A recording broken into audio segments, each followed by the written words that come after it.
नमस्कार, हम संवाददाता अतुल अग्रवाल और आप देख रहे हैं खबरें हल्द्वानी से। इस वक्त खड़े हैं हम हल्द्वानी के परिवहन जो विभाग है कार्यालय, और आपको दिखाते हैं पीछे देखिए ये जो लोग बैठे हैं ये टैक्सी मालिक और टैक्सी चालक हैं। ये यहाँ पे इसलिए बैठे हैं कि आज सवेरे ही परिवहन विभाग के द्वारा, जो यहाँ पे परिवहन विभाग है उनके जो उच्च अधिकारी हैं उनके द्वारा जो टैक्सियाँ थी, जो आइए बात करते हैं कि पूरा मामला क्या है और गाड़ियां जो हैं क्यों पकड़ी गई हैं और क्यों उनको यहाँ लाया गया है, क्या कार्रवाई की जा रही है। शंकर जी, आज हम बैठे हैं आप आरटीओ ऑफिस में, संभागीय परिवहन कार्यालय में। क्या मामला है, किस बात को लेकर यहाँ पे आप लोग आए हैं? आज जो परिवहन विभाग ने किया है ना, इससे पहले 38 साल के इतिहास में मैंने कभी नहीं देखा। मैं कहूँगा इन्हें दहशत फैला दी। ऐसा लग रहा है कि हल्द्वानी शहर के अंदर बहुत बड़ा क्राइम हो गया है और इतना जागरूक हो गई परिवहन विभाग की टीम, मैंने आज तक तो देखा नहीं। परिवहन विभाग को मैंने 20 दिन पहले कागज दिया हुआ है कि आप यहाँ पे 17 अवैध ट्रैवल एजेंसियां चल रही हैं, जिसकी कॉपी मैंने शायद आपको भी दी है, सभी को दी है, हर समाचार पत्रों में दी है। परिवहन विभाग उन तक नहीं पहुंचता क्योंकि वहां से महंगा आ रहा है। काठगोदाम से लेके हेडल तक आप देखेंगे गाड़ियों की लाइन लगी है, बसों की, ट्रकों की, वो उनको नहीं दिख रही है। नो पार्किंग पे मैं मानता हूँ वो नहीं दिख रही है। हमारा एक गाड़ी पे 1.5 लाख रुपए दबा के बैठा हुआ है परिवहन विभाग। अप्रैल माह में हमारा इलेक्शन हुआ लोकसभा का, तब से अभी तक जो है नैनीताल डिस्ट्रिक्ट के अंदर लोकसभा का पैसा नहीं आया है। गाड़ी वालों की ये स्थिति है आज की डेट में, ना इंश्योरेंस पे पैसा जमा कर पा रहे हैं, ना टैक्स जमा है, ना फिटनेस जमा है। आज सुबह जब मैं उठता हूँ तो सबसे पहले, क्योंकि मैं यहाँ पे महासंघ में उपाध्यक्ष हूँ, तो मेरे पास कॉल आता है लोगों की कि हमारी गाड़ियाँ उठा दी गई हैं। कोई कहता है मैं अपने घर से आ रहा हूँ, या पेशेंट को लेके जा रहा हूँ, या कोई अपने टैक्सी स्टैंड को आ रहा है। उनने बिल्कुल देखा ही नहीं, सीधे उस गाड़ी को पकड़ा, किसी पर 10,000, किसी में 15,000 का चालान लगा दिया।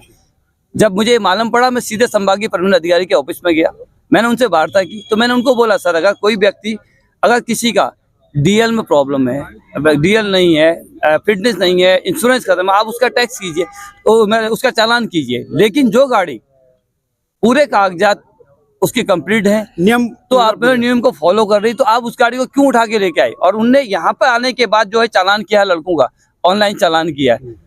तो परिवहन विभाग उस बात को समझ ही नहीं रहा। मुझे लगता है कि परिवहन विभाग के पास एक आदेश रातों रात को ऐसा जग गया है कि आप राजकोष को भर दीजिए। इसीलिए उन्हें 110 गाड़ी, मुझे लगता है 5 बजे रात आज उनको जगना पड़ा। उनको दिखाई नहीं दे रहा है कि इतनी गाड़ी, जो ट्रक चल रहे हैं, डीएल नंबर की टैक्सियां चल रही हैं, वो नहीं दिख रहा है। बाहरी राज्यों से गाड़ियां आ रही हैं। जितनी भी, मैं वही जो बाहरी राज्यों की जो गाड़ियां हैं उसके लिए 50 बार इनको बोल चुका हूँ, कंप्लेंट दे चुका हूँ कि इतने ट्रैवल एजेंसी अवैध चल रहे हैं। उनको कार्रवाई करने का टाइम नहीं। लेकिन टैक्सी वालों पे आप सोचिए, 200 रुपये सवारी के हिसाब से गाड़ी नैनीताल जा रही है, 800 रुपये में जाती है, 800 में आती है, तो वो बेचारा शाम को 600 रुपये कमाता है, तो उसके अंदर 12,000 रुपये चालान किया है। तो आप बताइए ना, 12,000 रुपये एक आदमी कहाँ से भरेगा? क्या राजकोष? यदि बात की जाए, हमारी हल्द्वानी की जो कोतवाली है उसके साथ में ही डग्गा मार टैक्सी की लाइन लगी रहती है और वहाँ हमारे प्रशासनिक अधिकारी रहते हैं। क्या वो संभागीय विभाग को दिखाई देता है? बिल्कुल, ये बात मैंने उनको बहुत बार बोला। मैं बोला कि आप जैसे बीएस हॉस्पिटल के सामने है, स्टेडियम वाली गली पे है, मैंने बोला आप उनका जायजा चालान कीजिए ना। उनका चालान करने के लिए हम मना नहीं कर रहे हैं। कोई गाड़ी पर्टिकुलर एक जगह पर खड़ी है व्यवस्थित, उससे व्यवधान नहीं हो रहा है। आपको अगर रूट ये बोलते हैं नो पार्किंग में आपकी गाड़ियाँ, क्या टिकुनिया चौराहे से ऊपर आई वो बसें खड़ी हैं, इतनी बसें जो डेली चल रही, क्या वो वैध पार्किंग है? मैं प्रशासन से आपके द्वारा पूछना चाहता हूँ, क्या वो वैध पार्किंग है? काठगोदाम से लेके वहाँ पर वॉल्वो बसें खड़ी, तो कितना रुपये महीना वो ले रहा है परिवहन विभाग? क्या उनको दिखाई नहीं दे रहा है? सबसे अहम बात, हमारे उत्तराखंड परिवहन निगम को चूना लगाते हुए जो बाहर से बसें, लगामार बसें आती हैं, वो बसें अतः संख्या में आ रही हैं। क्या वो आरटीओ विभाग या संबंधित विभाग के अधिकारी को दिखाई नहीं देती है जो यहाँ संचालन हो रही है? देखिए सर, दिखाई दे रही है। मैं आपको सीधा सीधा आपको आज ये कहूंगा, मुझे कोई वो नहीं है, क्योंकि मेरे आदमी पर जब दिक्कत आएगी तो मुझे कहने में कोई वो हिचक नहीं है। हमें अवैध पार्किंग, केमू के पास कितनी गाड़ी की जगह है?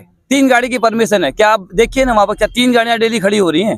केमू आपका 3 गाड़ी की पार्किंग है, केवल वहाँ पर आप मतलब आदेश मुझे परिवहन अधिकारी निकाल के दिखा दे, वहाँ पर 3 से चौथी गाड़ी खड़ी हो रही है, नहीं हो रही है? उनके चालान नहीं हो रहे, क्यों नहीं हो रहे?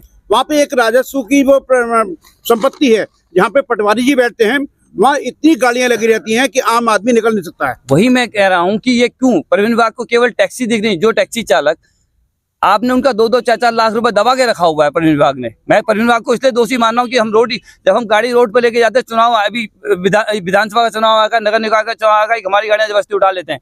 कैसे ये उठा लेते हैं? क्या इनकी पर्सनल प्रॉपर्टी है? टैक्स हम दे रहे हैं, पैसा हम दे रहे हैं, ब्याज हम दे रहे हैं, उसके बाद आप उस प्रॉपर्टी को उठा ले रहे हैं, आप लेके जाते हैं। फिर हम अगर पैसा मांगते हैं, चुनाव आयोग देगा। चुनाव आयोग ने, हम चुनाव पैसा आप उठा रहे हैं, आपकी जिम्मेदारी नहीं बनती क्या? प्रशासन की कोई जिम्मेदारी नहीं है। आपकी मांग क्या है?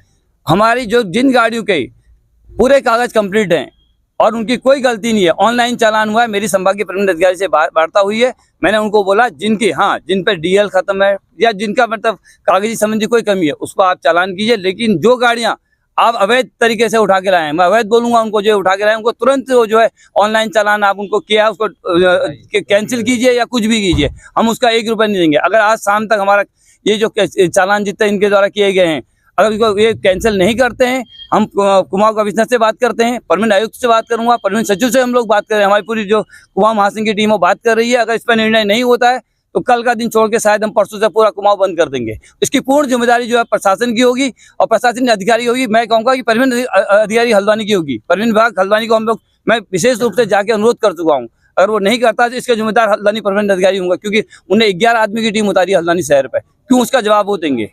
तो आपने देखा ये बैठे हैं भटजी, का कहना है जबरदस्ती तानाशाही दिखाते हुए इतनी गाड़ियां उठाई गई और बेमतलब के चालान काटे गए हैं और इनके द्वारा चेतावनी दी जा रही है परिवहन विभाग को, शासन प्रशासन को, यदि आज शाम तक उस कार्रवाई को निरस्त नहीं किया गया, चालान निरस्त नहीं किए गए तो परसों से ये बहुत बड़ा कदम उठाएंगे, जो कि जिसकी पूरी जिम्मेदारी परिवहन विभाग शासन प्रशासन की होगी। वहीं इनके द्वारा आरोप लगाया गया है कि लोकसभा चुनाव या विधानसभा चुनाव में जो गाड़ियां हमसे ली जाती है आज तक लाखों रुपया उसका हमको दिया नहीं गया है, उल्टा हम पे चालान काट रहता है, जिसके ये भारी विरोध करते हैं। हम संवाददाता अतुल अग्रवाल, हल्द्वानी।